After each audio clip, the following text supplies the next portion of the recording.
లోకి వెళ్తే AP skill scam కేసులో చంద్రబాబుకు బెయిల్ రావడంతో టీడీపీ రాష్ట్ర ఉపాధ్యక్షుడు జ్యోతుల నెహ్రూ ఆనందం వ్యక్తం చేశారు.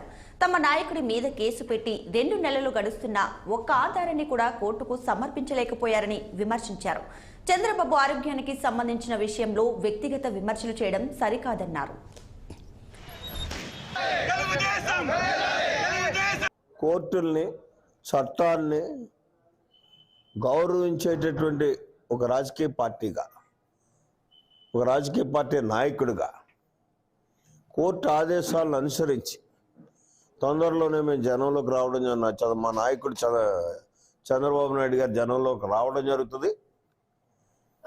ఏదైతే ఈ రోజులన్నీ కూడా ల్యాప్స్ అయినటువంటి రోజులన్నిటినీ కూడా చాలా సమర్థవంతంగా ఆయన కవర్ చేసుకునేటటువంటి శక్తి సామర్థ్యాలు యుక్తి ఉన్నాయి ఆయన దగ్గర.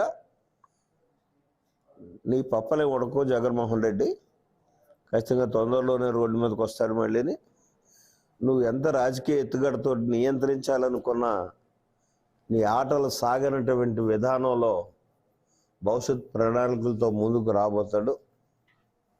అయితే రాష్ట్ర ప్రజానికానికి ఇవాళ ఎప్పుడు చంద్రబాబు నాయుడు గారికి స్వేచ్ఛ వస్తుందా, ఈ రాష్ట్రాన్ని ఈ దేశాన్ని తన ఆలోచన విధానంతో తన సేవలతో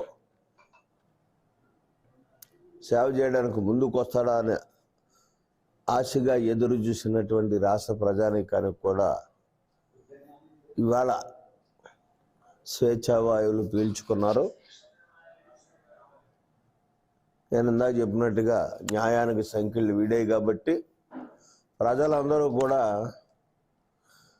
నరకాసుర వధకి ఏ రకమైనటువంటి దీపావళి చేసుకున్నారో రాష్ట్ర వ్యాప్తంగా ఇవాళ అదే దీపావళిని